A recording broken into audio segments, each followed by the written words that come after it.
وما خلقت الجن والإنس إلا ليعبدون ما أريد منهم من رزق وما أريد أن يطعمون إن الله هو الرزاق ذو القوة المتين. وقال تعالى وأنفقوا مما رزقناكم من قبل أن يأتي أحدكم الموت فيقول رب لولا أخرتني إلى أجل قريب فأصدق وأكن من الصالحين ولن يؤخر الله نفسا إذا جاء أجلها والله خبير بما تعملون. وقال تعالى من عمل صالحا من ذكر أو أنثى وهو مؤمن فلنحيينه حياة طيبة ولنجزينهم أجرهم بأحسن ما كانوا يعملون. وقال تعالى ولو أن أهل القرى آمنوا واتقوا لفتحنا عليهم بركات من السماء والأرض ولكن كذبوا فأخذناهم بما كانوا يكسبون. صدق الله العظيم. وقال رسول الله صلى الله عليه وسلم ما الدنيا في الآخرة إلا مثل ما يجعل أحدكم إصبعه في اليم فلينظر بما يرجع. وقال النبي صلى الله عليه وسلم الكيس من دان نفسه وعمل لما بعد الموت والعاجز من أتبع نفسه هواها وتمنى على الله أو كما قال النبي صلى الله عليه وسلم.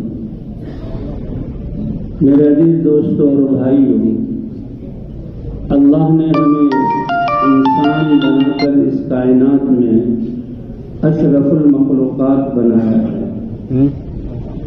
اس ساری کائنات کو انسان کے لیے مسخر کیا اور سب سے خوبصورت شکل میں پیدا کیا اور بہت زبردست صلاحیتیں اس انسان کو دی اور سب سے بڑے مقصد کے لیے اللہ تعالیٰ نے اس انسان کو اس دنیا میں بھیجا. یہ زندگی اور یہ جسم اور اس کے اعضاء یہ سب اللہ کی امانت ہیں.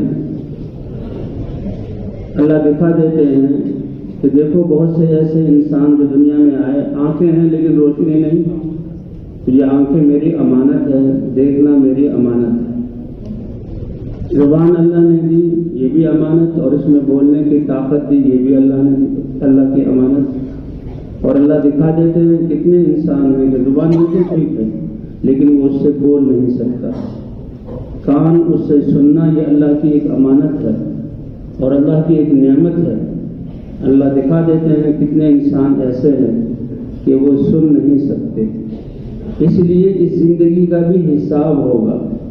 ایک ایک سانس کے بارے میں پوچھا جائے گا اور ان اعضاء کے بارے میں بھی پوچھا جائے گا کہ کہاں استعمال کیا.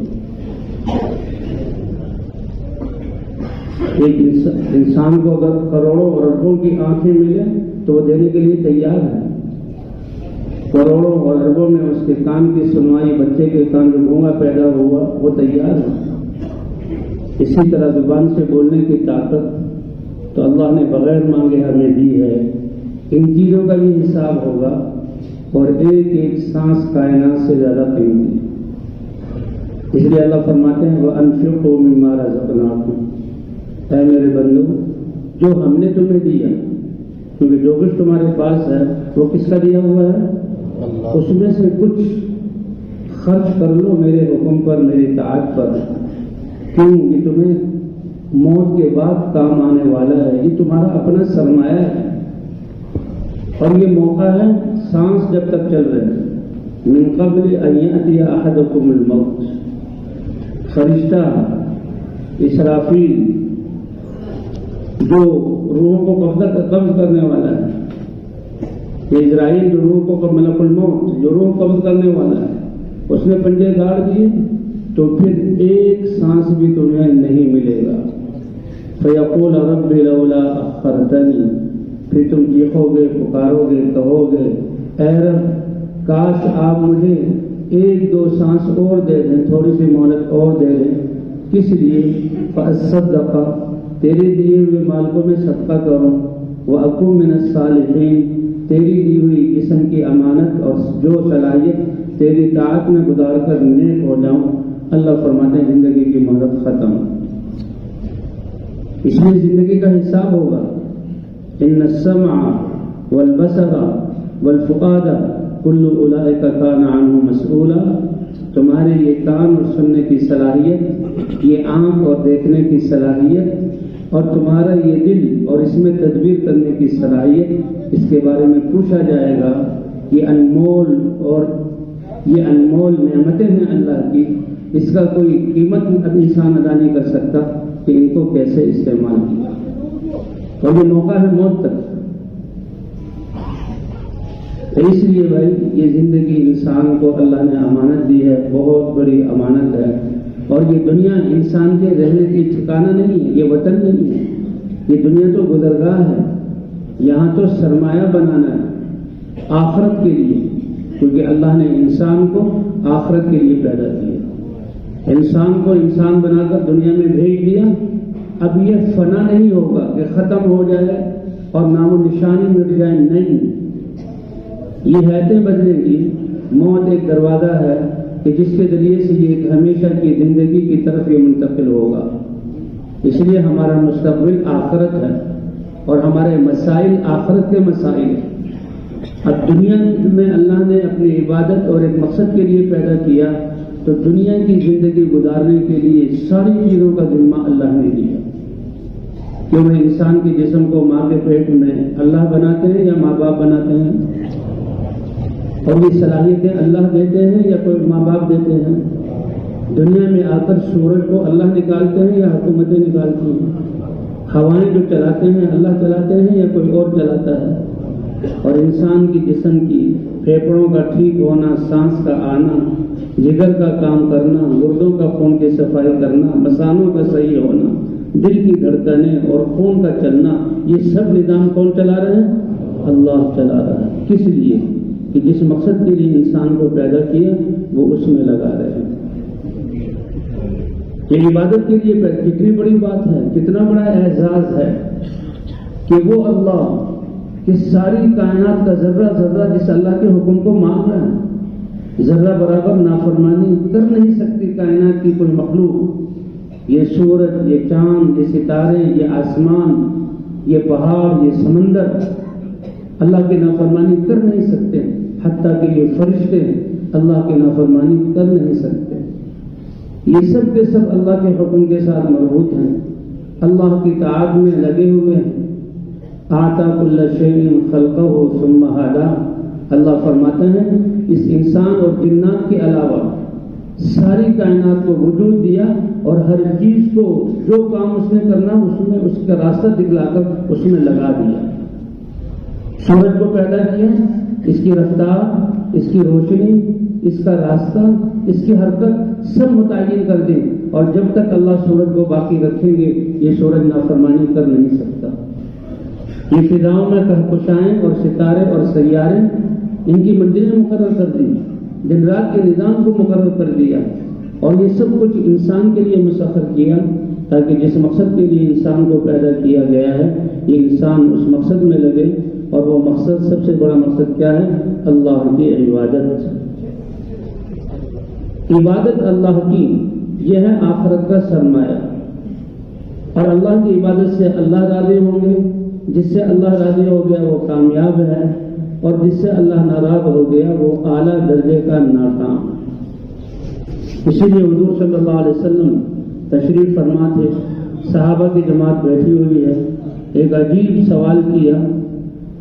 صحابی نے سوال کیا، یا رسول اللہ، لوگوں میں سب سے زیادہ عقل مند کون ہے اور سب سے زیادہ احتیاط والی زندگی گزارنے والا کون ہے؟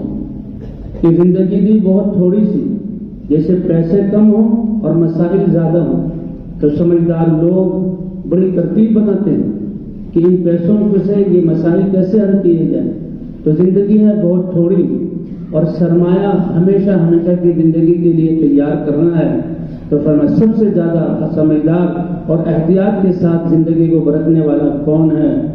سب سے کائنات میں سب سے بڑے علم والے حضرت محمد صلی اللہ علیہ وسلم نے فرمایا اکثرهم ذکرا للموت، جو سب سے زیادہ موت کو یاد رکھنے والا. کہ موت آئی تو پھر تیاری کا جو ہے وقت ختم، اور موت کے بعد کی زندگی کے لیے سب سے زیادہ تیاری کرنے والا، اور موت کے بعد کی تیاری کے لیے اللہ نے تمام انسانوں کو اسباب برابر دیے۔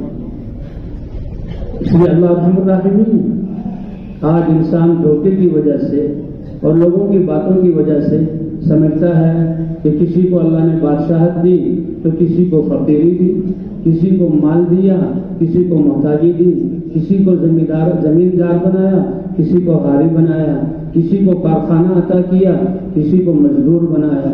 او بھائیو، ان چیزوں کی قیمت اللہ کے ہاں مچھر کے پر کے برابر بھی نہیں، اور ان چیزوں میں اللہ نے کامیابی کا تعلق رکھا ہی نہیں۔ یہ تو دنیا کا نظام چلانے کے لیے یہ صورتیں بنائی ہیں۔ کامیابی کے اسباب اللہ نے سب انسانوں کو برابر دیے ہیں، اور وہ ہے انسان کا دل اور یہ اعضاء جن سے اللہ کے احکام صادر ہوتے ہیں۔ ان اللہ لا ينظر الى صوركم ولا الى اموالكم ولكن ينظر الى قلوبكم واعمالكم۔ اللہ تعالیٰ تمہاری شکلوں کو نہیں دیکھتے کہ یہ شکلیں اللہ نے بنائی ہیں، اس میں تمہارا کوئی اختیار نہیں ہے، اور نہ تمہارے مالوں کو دیکھتے ہیں، مال کی تقسیم بھی اللہ کا نظام ہے۔ آپ بتائیں اگر سب بادشاہ بن جائیں تو ملک کا نظام چل جائے گا؟ اور کوئی بادشاہ بھی نہ ہو، ہر ایک اپنی مرضی پر چلے تو نظام چلے گا؟ سب زمیندار اور خان بن جائیں اور کوئی مزدور نہ ہو تو نظام چلے گا؟ تو یہ تو نظام چلانے کے لیے، اس میں کامیابی، ان اسباب یہ تو اللہ نے پیدا کیے، اور اس لیے کہتے ہیں اللہ تمہارے جو ہے مالوں کو نہیں دیکھتے، اور اللہ تمہاری شکلوں کو نہیں دیکھتے، بلکہ اللہ تمہارے دلوں کو اور اللہ تمہارے جسم سے نکلنے والے اعمال کو۔ سب سے بڑا سرمایہ انسان کے پاس اور سب سے بڑی دولت اللہ کی ذات پر ایمان، کہ اللہ کی وحدانیت پر ایمان اور اللہ کی ذات پر یقین ہے، یہ سب سے بڑی دولت ہے۔ اس یقین کا کلمہ لا الہ الا اللہ، حروف ہیں، کلمہ ایک جملہ ہے، الفاظ ہیں، لیکن اس کی کیا قیمت ہے کہ لا الہ الا اللہ ایمان والا کلمہ ہے، اللہ کی معرفت جو ہے کروانے والا کلمہ ہے، اس کی کیا قیمت ہے اس کلمے کی؟ اس لیے فرمایا گیا حدیث میں کیا آتا ہے، ساتوں زمین، ساتوں آسمان، آسمانوں سے اوپر کی کائنات، آسمانوں کے خلاؤں کی فضاؤں کی کائنات، زمین اور اس کے اندر کے خزانے، زمین سے نیچے تحت الثری، یہ سب خزانوں کو ترازو کے ایک پلڑے میں رکھ دیا جائے، اور یہ ایمان اور یقین والا کلمہ جو انسان کے دل میں ہوتا ہے اس کو دوسرے پلڑے میں رکھ دیا جائے تو لا الہ الا اللہ والا پلڑا بھاری ہو جائے گا۔ یہ بنیادی کلمہ ہے، یہ انسان کا سب سے پہلا سرمایہ ہے جو اللہ کی پہچان کراتا ہے۔ اس لیے انبیاء کرام آ کر سب سے پہلے اسی لا الہ الا اللہ کے کلمے کی دعوت دے کر اس پر یقین کو بٹھا دیتے، اور پھر جب اللہ کو الہ مان لیا اور سب کچھ کامیابی اللہ کے ہاتھ میں ہے تو پھر اللہ کیا چاہتے ہیں، کیا نظام بنایا، اپنے جسم کو اللہ کے حکموں کے مطابق استعمال کرنا، یہ ہے انسان کا سرمایہ۔ آپ کیا کرتے ہو؟ میں حکومت کا ملازم ہوں، میں دفتر میں بیٹھتا ہوں، میں وہ حکومت کے کام کرتا ہوں، حالانکہ وہ کوئی بڑا کام نہیں کر رہا، لیکن ایک ذمہ داری دی ہوئی ہے، ایک پولیس والا ہے، ٹریفک پولیس والا روڈ پہ کھڑا ہوا ہے اور اشارے کر رہا ہے، ایک دفتر میں بیٹھا ہوا کاغذ پر لکھ رہا ہے، لیکن اس کو کتنی بڑی تنخواہ ملتی ہے اور اس پر وہ اطمینان رکھتا ہے۔ تو اللہ کے حکم پر اعضاء کو استعمال کرنا یہ سب سے بڑا سرمایہ ہے، اور یہ ایسا سرمایہ ہے، ابھی یہ محال ہے کہ کسی انسان کو ساری کائنات مل جائے، کیونکہ دنیا کی بادشاہت بھی کسی کو ملتی ہے، تو اب ہم کتنا اللہ کا شکر ادا کرنا چاہیے کہ ہمیں اللہ تعالیٰ نے بنیادی طور پر یہ کلمے والی دولت عطا فرمائی ہے۔ کیوں اس پر اللہ کا شکر ادا کرنا چاہیے کہ نہیں چاہیے؟ اللہ نے اس کا ذرہ اگر انسان اس کلمے کے یقین کا ذرہ بھی دنیا سے لے گیا تو اللہ تعالیٰ، کیونکہ قیامت کی زندگی ہمیشہ ہمیشہ کی ہے، جنت کی وہ زمین جو مشک کی ہوگی اور اس کا گھاس زعفران کا ہوگا، اور سونے کے سب سے نچلے درجے میں سونے چاندی کے محلات ہوں گے، اور اس میں نہریں ہوں گی، 10 گنا بڑی جنت اللہ ایمان کے ایک ذرے پر عطا فرما دیں گے، ایمان کے ایک ذرے پر عطا فرمائیں گے۔ اور پھر یہ ایسا سرمایہ ہے، جب سے انسان نے لا الہ الا اللہ پڑھا انسان عاقل بالغ ہوا، اس کلمے کے مطابق یقین ہے، یہ یقین والا سرمایہ اس کے ساتھ ہے، اس کی زبان سے اللہ کا ذکر یہ سرمایہ اس کے ساتھ ہے، اس کی پڑھی ہوئی نمازیں اس کے ساتھ ہیں، اس کے جہاں اللہ جہاں وہ صدقے کیے ہوئے اللہ کے عوامر کا نور اس کے ساتھ ہے، جتنے اعمال بھی یہ انسان کرے گا وہ سرمایہ اس کے ساتھ ہوگا، نہ کوئی چور اس کو چوری کر سکتا ہے، نہ کوئی ڈاکو اس سرمایہ پر ڈاکہ ڈال سکتا ہے، نہ حکومتیں اس پر ٹیکس لگا سکتی ہیں، نہ امیگریشن والے اور بارڈروں والے اس کو روک سکتے ہیں، یہ سرمایہ اس کے ساتھ ہوتا ہے اور اللہ کا معاملہ بھی اسی کے مطابق ہوتا ہے، کائنات اس کو دیکھتی ہے۔ اس لیے بھائی یہ انسان اشرف المخلوقات ہے اور ساری کائنات کو اللہ نے اس کی خدمت میں لگایا ہے اور دنیا کو مسافر خانہ بنایا، دنیا کو مسافر خانہ بنایا۔ اللہ کے رسول صلی اللہ علیہ وسلم ارشاد فرمانے ہیں کن فی الدنیا کأنک غریب او عابر سبیل، دنیا میں ایسے رہو جیسے اجنبی کسی کام کے لیے جاتا ہے۔ دیہاتوں سے، چھوٹے شہروں سے، کوئٹہ میں لوگ منڈیوں میں کچھ اب سامان لینے کے لیے آتے ہیں اور سفر کا سامان لے کر واپس چلے جاتے ہیں اور اپنے جو ہے وہ علاقوں میں اور اپنے وطنوں میں لوٹتے ہیں۔ تو عالم ارواح سے اللہ کے پاس سے یہ انسان آیا ہے اور آدم علیہ السلام کو جنت سے یہاں اتارا گیا اور بطور مہمان کے اور مسافر کے یہاں بھیجا گیا اور آخرت کی طرف لوٹانا ہے، آخرت اللہ کی طرف۔ بچہ مدرسے میں پڑھ کر اور بچہ گھر سے باہر کھیل کود کر اس کے ذہن میں ماں کی طرف جاؤں گا، ماں ایک ماں ہے جس کو ذریعہ بنایا اللہ نے دنیا میں آنے کا، اس کے دل میں اس کی کتنی محبت ہے۔ تو بچہ جب تھک ہار کر پڑھ کر کیا کہتا ماں کے پاس جاؤں گا، ماں اپنی گود میں لے گی، ماں مجھ سے پیار کرے گی اور ماں بہترین کھانا مجھے کھلائے گی۔ تو ماں کی محبت، ماں کی طرف لوٹنا، اللہ تو خالق ہے، اس انسان کو ماں نے اس کے ایک بال کو بھی ماں نے نہیں بنایا، اس کے ایک ناخن کو بھی ماں نے نہیں بنایا، اس کی کھال کے ایک ذرے کو بھی ماں نے نہیں بنایا، صرف جو آنے کا ذریعہ بنی ہے اس کے دل میں کتنی محبت ہے۔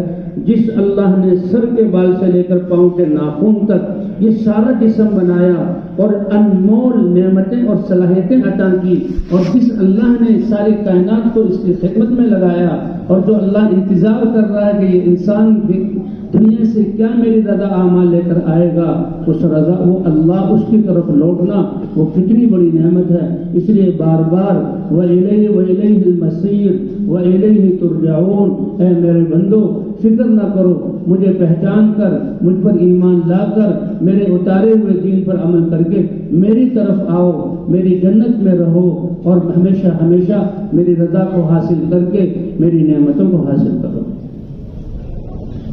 صحابہ کرام ایک دفعہ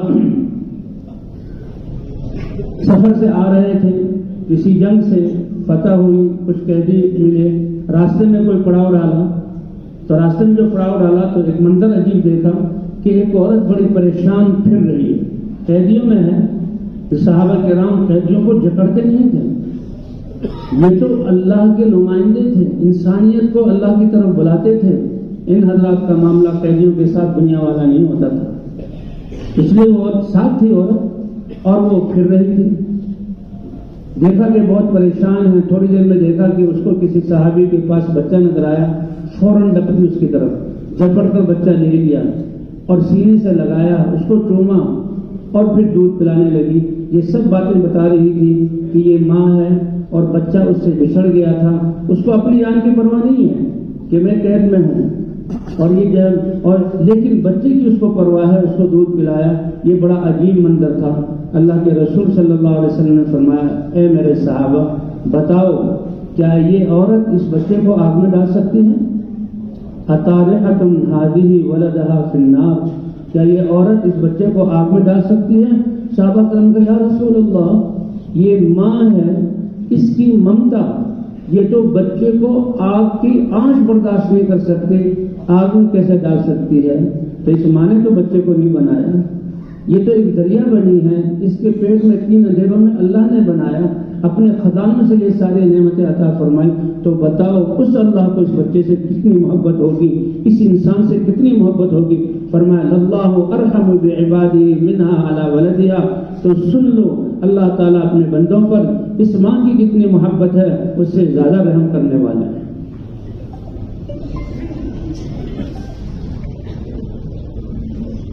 تو اس لیے اللہ تعالیٰ نے ہمیں جہاں اس دنیا میں بھیجا ہے ایک سرمایہ کی ضرورت، اور اس کو تیاری کرو، اور سرمایہ ایمان ہے اور اعمال ہے، اور آخرت کی ہمیشہ کی زندگی اللہ کی طرف لوٹ کر جانا ہے، وہاں کے لیے اللہ نے یہ بہت قیمتی زندگی، سب سے قیمتی سرمایہ ایمان کے بعد ہمارے پاس یہ وقت ہے کہ ایک ایک سانس اس میں انسان ایسے اب لا الہ الا اللہ، لا الہ الا اللہ، اس کے کہنے میں کتنی دیر لگی؟ یہ کلمہ جو کہا، اگر اس کے اجر کو ترازو کے ایک پلڑے میں رکھ دیا جائے، 7 زمین اور آسمان کو دوسرے پلڑے میں، تو اس کا اجر زیادہ ہو جائے گا۔ فرمایا الحمد سبحان اللہ تملأ المیزان، انسان سبحان اللہ کہے تو یہی پلڑا جس میں 7 زمین اور آسمان تل سکتے ہیں، یہ اجر سے بھر جائے گا۔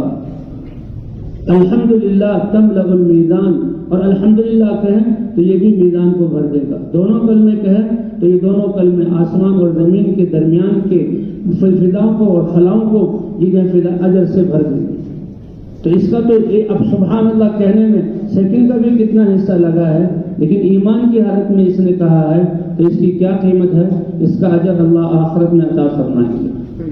اور بھائیو، اللہ تعالیٰ انبیاء نبیوں کو بھیجتے ہیں، اور حضرات انبیاء کرام یہی آ کر سمجھاتے ہیں کہ دیکھو اللہ کو پہچانو جو سارے کائنات کا خالق ہے اور مالک ہے، جس نے تمہیں انسان بنا کر اس دنیا میں بھیجا ہے اور امتحان اور آخرت کی تیاری کے لیے بھیجا ہے، اور اللہ کی طرف لوٹ کر جانا ہے، اور اللہ نے تمہارے لیے جنت بنائی ہے اور اپنی رضا کا پروانہ، اور وہاں کا سرمایہ ایمان اور اعمال۔ وعد اللہ الذین آمنوا منکم وعملوا الصالحات، کہ اللہ تعالیٰ نے وعد اللہ المؤمنین والمؤمنات، اللہ نے ایمان والے مردوں اور عورتوں کے لیے جنت کے باغات اور ہمیشہ کے محلات وہ اس کا وعدہ کیا ہے، اور فرمایا رضوان من اللہ اکبر، اور اللہ اپنی رضا عطا فرمائیں گے، اور اللہ کی رضا کا حاصل ہو جانا، بلکہ اللہ کی رضا کا تھوڑا سا حصہ بھی حاصل ہو جانا، وہ جو ہے جنت کی نعمتوں سے بھی زیادہ قیمتی ہے، جنت کی نعمتوں سے بھی زیادہ قیمتی ہے۔ اس لیے حضرات انبیاء کرام آ کر لا الہ الا اللہ کی دعوت دے کر سب سے پہلے اللہ کا تعارف کراتے تھے، اور اس کلمے سے اللہ کی معرفت آتی تھی۔ جب اللہ کو پہچان لیا کہ اللہ ہی ہمارے خالق ہیں، اللہ ہی ہمارے مالک ہیں، اور اللہ ہی کی ساری کائنات ہے، اسی کے خزانوں سے جو ہمیں سب کچھ مل رہا ہے، اسی کی طرف لوٹ کر جانا ہے۔ جب سب کچھ ہے ہی اس کی قبضہ قدرت میں، تو وہ چاہتا کیا ہے؟ تو چاہتے دین کی صورت میں، احکام کی صورت میں اترتی ہیں، اور پھر یہ انسان اللہ کے عام احکام پر عمل کرتا ہے، اور یہی عبادت ہے کہ انسان اللہ کی عبادت کرے۔ ما اريد منهم من رزق، میں ان سے روزی کموانا نہیں چاہتا، وما اريد ان يطعمون، اللہ کو کچھ دے دیں یہ میں نہیں چاہتا، بلکہ ساری کائنات کو رزق دینے والی ذات کون سی ہے؟ اللہ کی ہے۔ ایک حدیث پاک میں آتا ہے اللہ تعالیٰ فرمائیں قیامت میں فرمائیں گے، اے میرے بندے، میں بیمار ہوا تھا تو نے میری عیادت نہیں کی۔ اللہ فرمائیں، صحیح حدیث ہے، مرضت فلم تعدنی، میں بیمار ہوا تھا تو نے میری عیادت نہیں کی۔ اب یہ ایمان والا کہا، اے اللہ آپ تو رب العالمین ہیں، آپ تو ان چیزوں سے پاک ہیں، آپ کیسے بیمار ہوئے تھے؟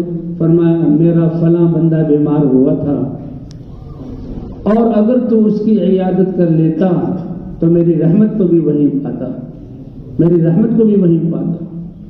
یہ کہ اکرام مسلم کہ لا الہ الا اللہ جس نے کہا اس کے دل کی، اس کی محبت ہمارے دل میں ہو، اور اس اکرام اللہ پر ایمان کی وجہ سے ہمارے آپس کے تعلق ہوں، ہمارے آپس میں ملنا جلنا ہو، یہ اللہ کو بہت ہی، اللہ کی کے ہاں اس کی قدر ہے، اور اللہ کو بہت ہی پسند ہے کہ مسلمان کی عیادت کرے، صبح کو عیادت کرے، بھائی کیا حال ہے؟ وہ کہ یہ بیمار ہوں، کوئی بات نہیں، صحت اللہ کی نعمت ہے اور بیماری اللہ کی رحمت ہے، بیماری اللہ کی طرف سے آتی ہے، اس پر واویلا شکایت میں اس کا حوصلہ دے، اور تمہاری اس بیماری اور تکلیف کی وجہ سے اللہ تمہارے گناہوں کو معاف فرمائیں گے، اور تم کہو کہ میں نے گناہ نہیں کیا، گناہ نہیں ہوئے، تو اللہ تمہارے درجات کو بلند فرمائیں گے۔ تسلی دے دینا اور ایسی بات کہہ دینا۔ اللہ فرماتے اے 70,000 فرشتوں، میرا مسلمان بندہ میرے مسلمان بندے کی بیماری پر اس کی عیادت کرنے کے لیے، اس کی حوصلہ افزائی اور فضائل سنانے کے لیے آیا، تو تم صبح سے شام تک ان کے لیے مغفرت کی دعا کرتے رہو۔ 70,000 فرشتے، وہ اللہ کے دینے کے دہانے بڑے ہیں، اللہ کے خزانے تو اتنے زیادہ ہیں۔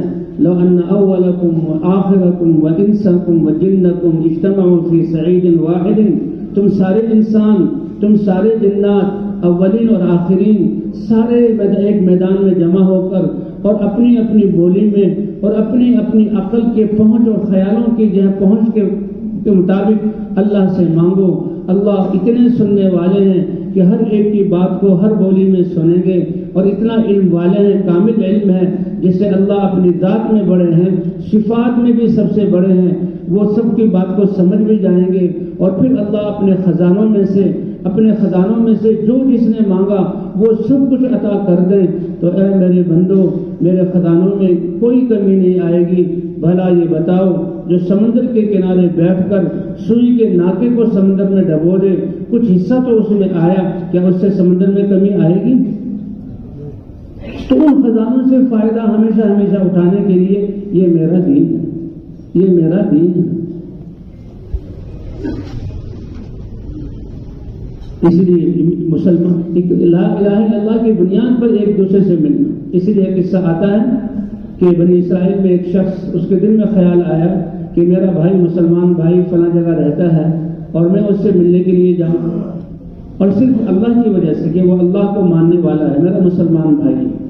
اس نے فرمایا وجبت محبتی للمتزاورین فیہ، جو اللہ کے لیے ملتے جلتے ہیں تو اللہ فرماتے میری محبت ان کے لیے واجب ہو گئی، اور جس کو اللہ کی محبت حاصل ہو گئی تو وہ سب سے بڑا کامیاب ہو گیا۔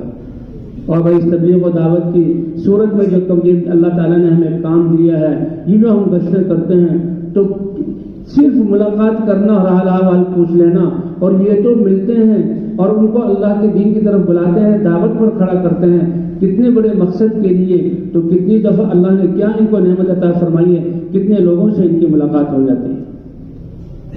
وجبت محبتی للمتحابین فیہ، میرے لیے محبت کریں تو میری محبت ان کے لیے واجب۔ ہم سب ایک دوسرے کے ساتھ اتنے اطمینان سے بیٹھے ہوئے ہیں، ان سب کی محبت ہمارے دلوں میں ہے، یہ اللہ کے لیے۔ وجبت محبتی للمتجالسین فیہ، میری رضا کے لیے جو آپس میں بیٹھ جائیں گے میری محبت اس کے لیے واجب، ہم بیٹھے بھی اسی لیے ہیں۔ وجبت محبتی للمتزاورین فیہ، میرے لیے ایک دوسرے سے ملنے والے میری محبت اس کے لیے واجب ہو گئی، اور جس کو اللہ کا محبوب ہو گیا وہ کامیاب ہو گیا۔ کہ اللہ کا جو محبوب، اللہ جبرائیل علیہ السلام کو عزت اور محبت آسمانوں سے آتی ہے۔ اللہ جبرائیل علیہ السلام کو حکم فرماتے ہیں تم میرے فلاں بندے سے محبت کرو، اور پھر حکم ہوتا ہے عرش کو اٹھانے والے فرشتوں کو بتاؤ کہ اب تم وہ اس سے محبت کریں۔ ساتویں آسمان کے فرشتوں پر اعلان، ساتوں آسمانوں کے فرشتوں میں اعلان، اور پھر روئے زمین کی تمام مخلوقات پر اعلان کہ اللہ فلاں سے محبت کرتا ہے، تم بھی اس سے محبت کرو۔ تو یہ دریا اور یہ پہاڑ اور یہ فضائیں اور یہ درخت اور یہ جنگل کے درندے، یہ بھی ان سے محبت کرتے ہیں۔ صحابہ کرام جب ایمان نہیں ہے، جب خواہشات پر چلنے والے، اتنے دل سخت، اتنی انسانوں کی دشمنی کہ اپنی بیٹی کو جاہلیت والی غیرت کی جیسے زمین میں دفن کر رہے ہیں۔ یہ بیٹی، اس کو میں کسی اور کے حوالے کروں گا، میں ایسا غیرتی انسان، اس کو دفن کر دیا۔ اور جو اب اتنے سخت دل والے کہ اپنا بیٹا، اس کو جو ہے اب بیٹے کو کہ اس کو کھلاؤں گا کہاں سے، اس کو قتل کر دیتے تھے۔ لیکن جب صحابہ کرام اللہ اکبر ایمان والے بنے تو کیسے ایک دوسرے سے محبت کرنے والے بنے، کیسے ایثار اور ہمدردی والے، اللہ نے ان کو جو ہے کیا صفات عطا فرمائی، کیسے وہ ایک دوسرے سے محبت کرنے والے بنے صحابہ کرام رضوان اللہ علیہم اجمعین۔ تو بہرحال تو جب صحابہ کرام اللہ کے احکام پر چلنے والے بنے، اللہ نے کیسی محبت عطا فرمائی۔ حضور صلی اللہ علیہ وسلم فجر کی نماز کے بعد سورج نکلنے پر نفل پڑھ کے نکلتے تھے، باہر نکلے تو بھیڑیوں کا وفد سامنے آ گیا۔ بھیڑیے جو بچے کو بھی کھا جاتے ہیں، بکریوں کو بھی کھا جاتے ہیں، اور وہ بھیڑیے حضور صلی اللہ علیہ وسلم کے پاؤں پر اپنا سر لگائے اور آواز نکالی، بھیڑیے۔ تو حضور صلی اللہ علیہ وسلم نے صحابہ سے کہا کہ میرے صحابہ پتہ ہے یہ بھیڑیے کیا کہہ رہے ہیں؟ کہ اللہ کے رسول آپ جانیں، آپ کا اللہ جانے۔ صحابہ کرام ادب سے حضور صلی اللہ علیہ وسلم کے حوالے کیا کرتے، فرمایا یہ بھیڑیے ہیں اور مجھ سے یہ کہہ رہے ہیں کہ ہم جنگل کے بھیڑیوں کی طرف سے وفد بن کر آپ کی خدمت میں آئے، اور یہ کہہ رہے ہیں کہ اے اللہ کے رسول، آپ کے صحابہ اللہ کے لیے جان اور مال لگانے والے اور اللہ کے لیے سارے معاملات کرنے والے، ان کی جسموں سے نور اور ان کی جو ہے اعمال کا جو نور نکل رہا ہے، تو ایسے اچھے اب ہمارا دل ہمیں ملامت کرتا ہے کہ ان کی بکریوں پر ہم ہاتھ نہیں ڈالیں گے۔ اور وہ انسان تو انسان ہے، بھیڑیوں کے دلوں میں یہ کہہ رہے ہیں کہ ہمارا دل نہیں چاہتا کہ یہ صحابہ جو آپ کے دین کے جو اللہ کے دین کے لیے اور آپ کے دین پر چل رہے ہیں اور آپس میں محبت کر ان کی بھیڑیوں بکریوں کو کھائیں، لیکن کیا کریں؟ اللہ نے ہماری غذائی بھیڑیے وہ بکری بنائی، گھاس تو ہم کھا نہیں سکتے، آٹا تو ہم کھا نہیں سکتے، اور چیز تو کھا نہیں سکتے، اس لیے ہم آئے کہ آپ اپنے صحابہ سے بات کریں کہ یہ خوشی سے جو بکری الگ کر کے چھوڑ دیا کریں گے اس پر ہم حملہ کریں گے، اور اس کے علاوہ ساری بکریاں محفوظ ہوں گی، اپنے صحابہ سے پوچھ لیں، اس لیے آئے۔ پھر ایسے اللہ دل نرم کرتے۔ اب صحابہ کرام وہ بکریوں سے ایسی محبت کرنے والے، اللہ بکری ہے ہی ایسا پیارا جانور، بکری کے انبیاء سے اللہ نے بکریاں چروائی، اللہ کے رسول نے بچپن میں بکریاں چرائیں، اور اللہ کے رسول کے گھر میں بکریاں تھیں، اور صحابہ بکریوں سے بہت محبت کرتے تھے۔ بکری سے محبت ہو جاتی ہے، کتنا یعنی مسکین اور کیسا خوبصورت جانور ہے۔ اے اللہ کے رسول، ہم ان بکریوں کو پالیں، پوسیں، بڑا کریں، اس سے محبت ہو جاتی ہے، اور بھیڑیے کے حوالے کر دیں، یہ نہیں ہو سکتا۔ تو پھر کیا ہوگا کہ ہم ان بکریوں کی حفاظت کرتے رہیں گے اور یہ اپنا دیکھتے رہیں، جس بکری پر انہوں نے حملہ کر لیا تو ہمارا دل خفا نہیں ہوگا۔ وہ چاہتے صحابہ کے دلوں کو ٹھیس نہ پہنچے، جن صحابہ نے اللہ کی رضا کے لیے اپنا سب کچھ قربان کر دیا، ہمارے ان کی بکری کھانے سے ان کے دل کو ٹھیس پہنچ جائے، اللہ ایسی عزت دیتے ہیں وہ نہیں چاہتے تھے۔ فرمایا ان کا جو بس چلے وہ کھا لیں، اور جو ہم اپنی حفاظت کریں گے اس کو رکھیں گے، ان کے کھانے پر ہم ناراض نہیں ہوں گے۔ تو وہ بھیڑیے خوش ہو کر وہاں سے چل پڑے۔ اور ان اعمال کا نور یہ جانوروں کا احساس ہوتا ہے۔ حضرت عمر ابن عبدالعزیز رحمۃ اللہ علیہ کیسے تقوی والے تھے کہ جب ان کو خلافت ملنے والی تھی، وہ مدینے کے گورنر تھے، اور عبد الملک ابن مروان، عبد العزیز ان کے بھائی عبد العزیز ابن مروان کے یہ بیٹے تھے، عبد الملک کے بھتیجے تھے، اور 22 لاکھ عرب امیر سے زیادہ مسلمانوں کے زیر نگر تھے ساری یہ دنیا، اور خزانے ان کے بھرے ہوئے تھے۔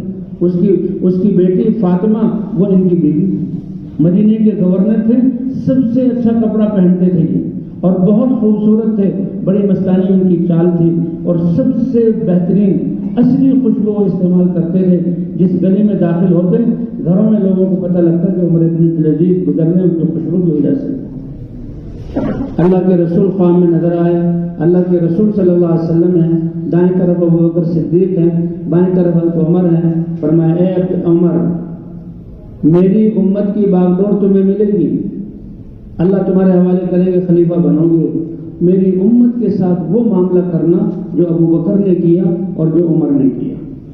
اللہ کے رسول کے یہ ارشاد۔ صبح اٹھے اور احساس ہوا اور پتہ لگا اللہ کے رسول نے جو ہے یہ بتایا ہے مجھے، اور مجھے خلافت ملے گی، چاہتے نہیں تھے لیکن مل گئی۔ تو اپنی بیوی سے کہا کہ اللہ کے رسول نے یہ کہا ہے تم ایک شہزادی ہو، تمہارا باپ بادشاہ اور تمہارے کتنے بھائی بادشاہ، تمہارا دادا بادشاہ، تمہارے پاس یہ سارے جوڑے اور توڑے اور زیورات اور یہ غلام، یہ ساری چیزیں مجھے حضور نے کہا ہے تو میں تو سب کچھ بیت المال میں جمع کروں گا اور فخر والی زندگی گزاروں گا تاکہ مسلمانوں کی خدمت ہو۔ تم اگر میرے ساتھ گزارا کر سکتی ہو ٹھیک ہے، اگر تمہاری زندگی سادگی کے ساتھ نہیں چل سکتی تو تمہیں میں طلاق دیتا ہوں، ٹھیک ہے یہ مسئلہ، تم جس چاہے شہزادے سے شادی کر لو۔ لیکن وہ بھی بہت نیک بخت عورت تھی، سعادت مند۔ اس نے کہا اے عمر، جس اللہ نے ہمیں یہ نعمتیں دی اس کی رضا کے لیے تھوڑی سی زندگی سادگی والی گزارنا پتہ نہیں کتنی ہے، میں تیار ہوں۔ تو وہ بھی پھر سب کچھ بیت المال میں جمع کرو، سارا کچھ بیت المال میں جمع کیا اور ایک کچے گھر میں آ گئی، بڑے پرانے کپڑے پہن لیے۔ تو ان کے زمانے میں اللہ نے اتنا مال دیا کہ مسلمانوں کے گھروں میں پہنچا، اور اللہ نے ان کے عدل کی وجہ سے جانوروں تک کا بھی اتنا دل نرم کیا۔ جو مسلمانوں میں کہاوت ہے نا کہ بکری اور بھیڑیا ایک گھاٹ پر پانی پیئیں جب امن قائم ہوگا، ان کے زمانے کی یہ مثال ہے اور صحیح مثال ہے کہ جنگل میں ایک چرواہا بکری چرا رہا تھا، اس کے بھیڑیے نے اس کی بکری کو کھا لیا تو وہ رونے لگا دھاڑے مار کر۔ آس پاس بکری چرانے والے کہنے لگے کیا بات ہے، یہ تو بہت عرصے بعد ہوا ہے لیکن بھیڑیا بکری لے جاتا ہے، اس پر رونے کی کیا بات ہے؟ اس نے کہا او عقل مندو، میری بکری بھیڑیا لے کے پہلے بھی لے آتا تھا، میں اس وجہ سے نہیں رویا، لیکن تمہیں نہیں پتا یہ 2-2.5 سال کے بھیڑیوں کی ہمت نہیں ہوئی کہ بکریوں پر حملہ کریں۔ آج جو بکری پر حملہ کیا ہے میں اپنی بکری کے جانے پر نہیں رو رہا، امت کے سر سے عمر ابن عبدالعزیز جیسے عادل اور اللہ کے ولی متقی کا سایہ اٹھ گیا، ان کے جانے پر رو رہا ہوں۔ تو یہ اعمال کا یہ اثر ہوتا ہے، اعمال کا یہ اثر ہوتا ہے انسانوں پر کہ اللہ تعالیٰ جو اللہ کے حکموں پر چلنے والے، اللہ ان کے حالات کو ایسا ٹھیک کر دیتے ہیں۔ اس لیے حضرات انبیاء کرام سب سے پہلے لا الہ الا اللہ کی دعوت دے کر ان اللہ کے معرفت اور اللہ کی پہچان کرواتے تھے، اللہ کی ذات پر ایمان ان کے دلوں میں، اور یہ سب سے بڑا سرمایہ کہ مسلمان کے لیے کہ اللہ مجھے دیکھ رہا ہے، اللہ میری سن رہا ہے اور میں اللہ پر ایمان والا ہوں، اس کی اطاعت کرنے والا ہوں، اللہ میرے ساتھ ہے، یہ سب سے بڑا سرمایہ ہے اس کے پاس۔ کیا مطلب کہ وہ شارک سے بھی زیادہ قریب ہے، وہ تو دعاؤں کو سننے والا ہے، اس کا وعدہ ہے ادعونی استجب لکم، تم مجھے پکارو میں تمہاری دعا کو قبول کروں گا، لہذا میں تو اللہ کے حکم کو پورا کر کے اللہ سے دعا مانگوں گا، اللہ میری دعا کو پورا کر دیں گے۔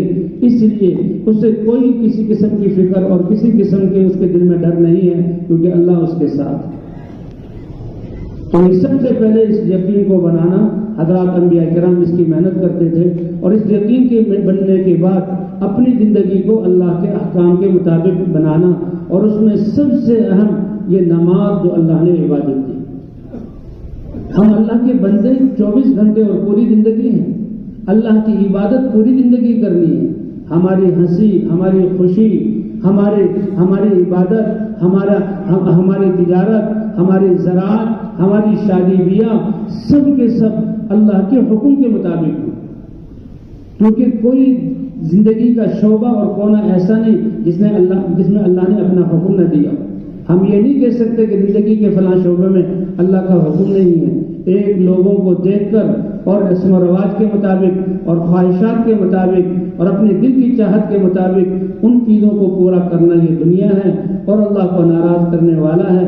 انہی اعمال کو اللہ کے حکم اور نبی کے طریقے پر پورا کرنا یہ اللہ کی عبادت ہے، یہ اللہ کی عبادت ہے۔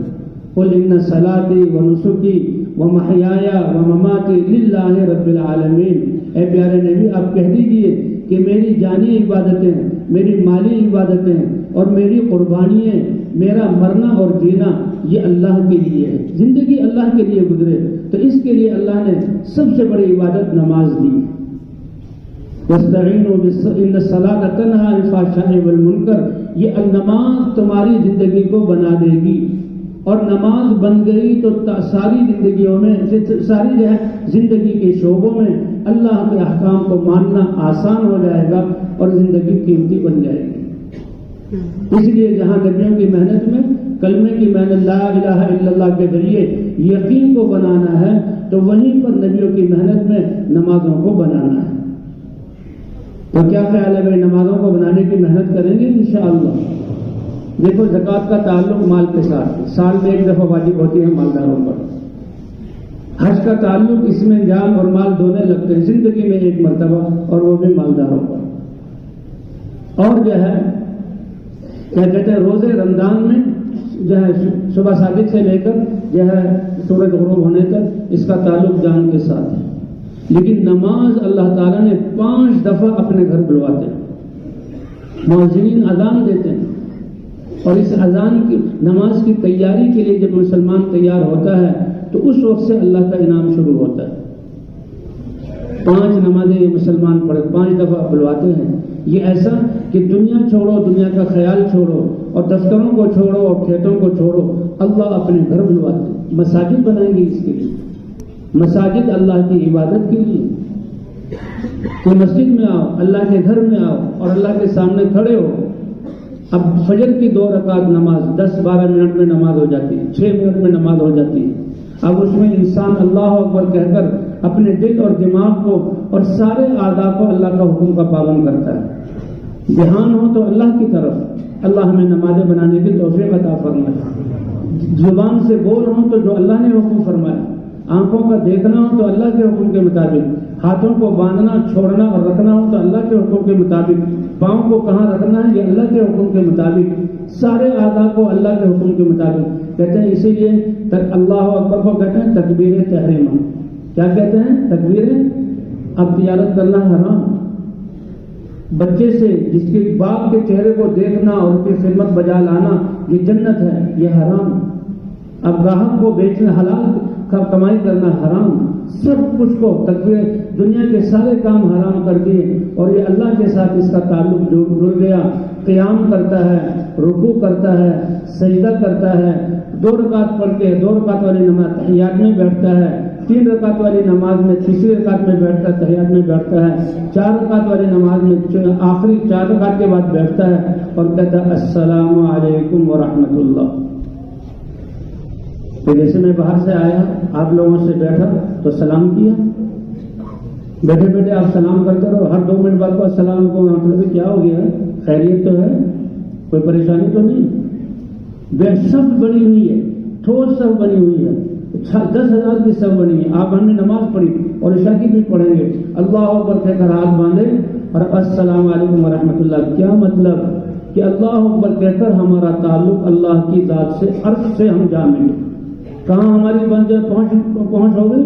عرش تک۔ اور اب اللہ کے سامنے ہم ایسے عبادت کر رہے ہیں کہ اللہ کو عرش پر دیکھ رہے ہیں۔ اگر یہ نہیں تو اللہ عرش سے ہمیں دیکھ رہا ہے، اور سارے اعضاء کو اب جب نماز پوری ہو گئی تو گیا عرش سے اب لوگوں کے تک، او بھائی السلام علیکم ورحمۃ اللہ، سلام کی ہو تو ان پر اللہ کی رحمت، اور دائیں طرف والوں کو، فرشتوں کو، انسانوں کو، امام ہو تو اس کو، اور بائیں طرف والوں کو سلام۔ تو یہ تھوڑے عرصے کا یہ عبادت گویا کہ انسان اللہ سے مل گیا، جس نے اپنی نماز کو صحیح کر لیا اللہ اس کی ساری زندگی کے استعمال کو صحیح کر لیں گے۔ تو کیا خیال ہے نمازوں کو صحیح کرنے کی محنت کرنی چاہیے کہ نہیں چاہیے؟ ہاں، ایمان کے بعد نماز، یہ اگر ہماری زندگیوں میں او بھائیوں ہر آدمی کا یہ آسیب ہے، اور ہر 5 اور 6 آدمی کہہ رہا ہے کہ مجھے ڈپریشن کی شکایت ہے اور میں وسوسے کا بیمار ہوں۔ ہر آدمی کہتا ہے کہ میں جو ہوں میں بندش ہے، نکاح کی بندش ہے، اولاد کی بندش ہے، کاروبار، او بھائیوں یہ بندشیں کوئی نہیں۔ کہیں ایسا تو نہیں کہ نمازی نہیں ہے، اس کی نوست ہم پر پڑی ہوئی ہے، یہ نماز ہے تو ایسے کہ نمازی بد دعا کرتی ہے۔ ایک عالم نے جو فرمایا کہ 10 سال کے بعد بچے کو نماز پڑھاؤ، کیونکہ کبھی بھی وہ بالغ ہو سکتا ہے، پہلی نماز اللہ کے دربار میں جائے تو کا جو بالغ ہو گیا اس کی وہ نماز نہیں پڑھ رہا، نماز نہ پڑھنے کی نحوست 40 گھروں میں جائے گی۔ اس کی نحوست کتنے گھروں میں جائے گی؟ تو دیکھ کیوں نہ پریشان ہو۔ اور جو نماز نہیں پڑھ رہا تو سارا نظام اس کا ڈسٹرب ہے، سارا نظام اللہ کے حکم سے ہٹا ہوا ہے۔ لائن گاڑی چلتی ہوئی پٹری پر وہ کھیتوں میں اتر جائے، اور بس چلتی ہوئی روڈ پر وہ کھائی میں گر جائے، اور جہاز فضاؤں سے کھیتوں میں گر جائے تو کیا ہوگا؟ تو وہ یہ سوچنا کہ نماز چھوڑنے کی نوبت تو نہیں ہے، یہ نماز جو پڑھ رہے ہیں نماز کو برباد کر رہے ہیں، پھر اس کی بددعا تو نہیں ہے۔ اس لیے جن کی نماز ٹھیک ہو گئی اللہ ان کی ساری عبادات کو کہ مسلمان جب وضو کر کے آتا ہے اور مسجد میں اللہ کا اکرام تو کب سے شروع ہوتا ہے کہ مسلمان جب اٹھ کر ہاتھ دھوتا ہے، استنجا وغیرہ کرتا ہے اور پھر وضو کرتا ہے تو وضو کے ساتھ اس کے گناہ معاف ہوتے رہتے ہیں، کیونکہ یہ یعنی ایک ایک دیکھنا بغیر مقصد کے اس کا بھی سوال ہوگا، ایک ایک بول جو اللہ کی رضا اور مقصد کے بغیر بولا اس کا بھی حساب ہوگا، تو یہ بھی ہماری خطائیں ہیں۔ تو وضو کرنے سے صغیرہ گناہ معاف ہو جاتے ہیں، اور حضور صلی اللہ علیہ وسلم نے فرمایا کہ وضو کرنے کی وجہ سے تمہارے اعضاء قیامت میں سورج اور چاند کی طرح چمکیں گے، اور میں پہچانوں گا یہ میری امت ہے، کیونکہ وضو اس امت کی خاصیت ہے کہ ان کے اعضاء چمک رہے ہوں گے۔ یہ تو وضو سے اللہ دے رہے ہیں، اور فرمایا کہ اپنے گھر سے، حدیثوں میں پڑھا کہ اپنے گھر سے جو وضو کر کے، اس لیے بھائی گھروں سے وضو کر کے آنا چاہیے، یعنی چلو کوئی بات نہیں، ہمارے ہاں مسجد میں جو ہے تو مسجد جہاں وضو کیا وہاں سب تک آنے کا ثواب ملے گا، لیکن بھائی گھر سے وضو کر کے آئیں، اپنے گھر کا پانی استعمال کریں، وضو کر کے آئیں، ہر قدم پر ایک نیکی ملے گی، ہر قدم پر ایک گناہ معاف ہوگا، اور ہر قدم پر ایک درجہ بلند ہوگا۔ کبھی ختم نہ ہونے والی زندگی کے لیے اگر نیکیوں کا ذخیرہ ہمارا زیادہ ہو تو بھائی اچھی بات ہے کہ نہیں ہے؟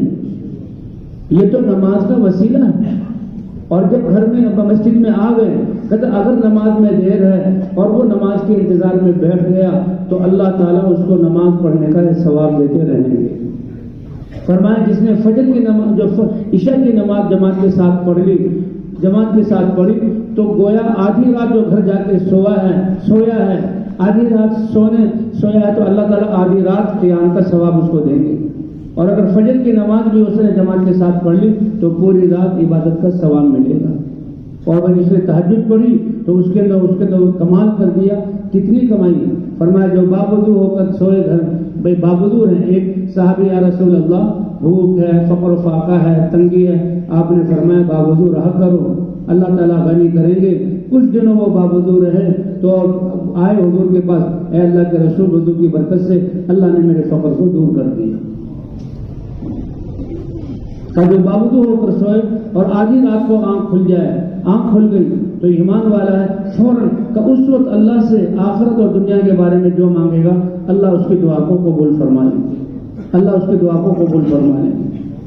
تو پھر اللہ تعالیٰ یہ جاتا فرماتا جب وہ مسلمان تو جب تک نماز کا انتظار کر رہا ہے اس کو نماز پڑھنے کا ثواب ملتا ہے، اور جب مسلمان نماز کے لیے کھڑا ہوتا ہے اور کھڑے ہو کر الحمدللہ رب العالمین تو عرش سے ندا آتی ہے، حمدنی عبدی، میرے بندے نے میری حمد بیان کی، اور مسلمان نمازی کہتا ہے الرحمن الرحیم، اللہ کی طرف سے ندا آتی ہے، اثنا علی عبدی، میرے بندے نے میری ثنا بیان کی، مالک یوم الدین، اللہ جواب دیتے ہیں میرے بندے نے میری بزرگی بیان کی، اور پھر انسان کہتا ہے ایاک نعبد و ایاک نستعین، یہ اللہ ہی کے بتائے ہوئے الفاظ ہیں، اگر یہ الفاظ نہ ہوتے تو ہم تو اللہ سے تعلق جوڑنے کے لیے پتہ نہیں کیا کچھ کہتے ہیں، لیکن اللہ نے ایاک نعبد و ایاک نستعین، اللہ سے معاملہ کرنے میں اس سے اعلیٰ طاقت اور الفاظ نہیں ہیں، اے اللہ تیری ہی مانیں گے، تیری ہی عبادت کریں گے، اور مشکلات میں تجھی سے مدد چاہیں گے۔ اللہ فرماتے ہیں میرے بندے نے میرے ساتھ ایک معاملہ کیا، یہ میرے اور میرے بندے کے درمیان ہے، اس نے وعدہ کیا کہ تیری ہی مانیں گے اور تجھی سے مدد مانگیں گے، اب یہ انسان جو مجھ سے مانگے گا وہ عطا کروں گا۔ کیا اللہ نے نماز میں یہ چیزیں رکھی ہیں؟ وَلِعَبْدِ مَا سَأَلَ، اس نے مجھ سے اتنا بڑا عہد کر لیا، اور چار عشاء میں 17 رکعتیں ہیں سنتیں اور وتر ملا کر 17 رکعتیں، عصر میں 8 رکعتیں ہیں، مغرب میں جائیں 7 رکعتیں ہیں، فجر میں 4 رکعتیں، اور ہر رکعت میں یہ سورہ فاتحہ پڑھتا ہے اور اللہ کی طرف سے جواب ملتا ہے، تو کتنی زندگی قیمتی بنتی ہے، کتنی نیکیاں جمع ہوتی ہیں۔ فرمایا جو مانگیں گے وہ میں دوں گا، اور مانگنا کیا ہے؟ اہدنا الصراط المستقیم، اے اللہ ہدایت کی دولت عطا فرما دے، اے اللہ ہدایت کی دولت عطا فرما دے۔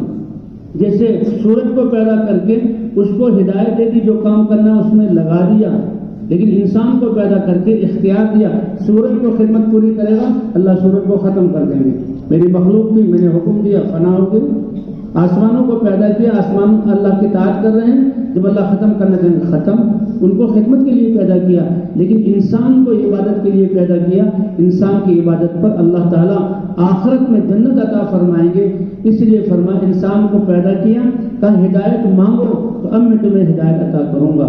اے اللہ، جو آپ چاہتے ہیں جس راستے پر چلانا وہ راستہ سمجھا دیں، وہ راستہ دکھا دیں اور اس پر چلا دیں۔ اہدنا الصراط المستقیم، اس لیے نبی انبیاء بھی آتے ہیں، ہدایت کی محنت کرتے ہیں، اور انسان بھی اپنے لیے ہدایت کی کوشش کرتا ہے، کیونکہ سب سے پہلی اور سب سے بڑی ضرورت ہدایت کی ہے۔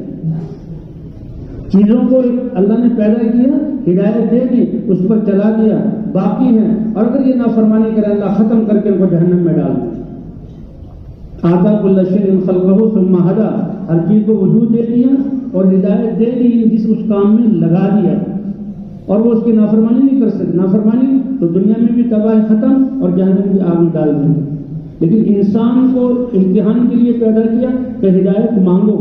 اہدنا الصراط المستقیم، اے اللہ آئندہ کی زندگی میں جس مقصد کے لیے میں یہ پیدا کیا کہ تجھ پر ایمان میں کمال پیدا ہو اور تیرے احکام پر میں چلوں اور تقوی والی زندگی ہو اور تجھ پر توکل ہو، اے اللہ وہ ہدایت عطا فرما دے، یہ سیدھا راستہ جو تجھ تک پہنچانے والا ہے، کیونکہ آپ پھر دنیا میں بھی ہمیں اطمینان عطا فرمائیں گے، موت بھی مبارک ہوگی اور ہدایت کا بدلہ آپ جنت ہمیشہ ہمیشہ عطا فرمائیں گے۔ کیا عطا فرمائیں گے؟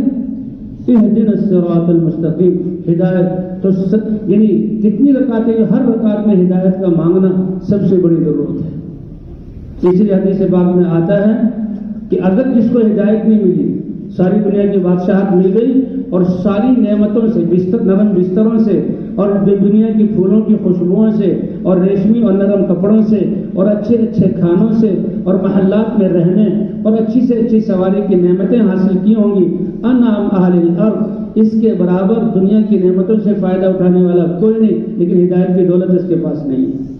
کیا چیز نہیں ہے؟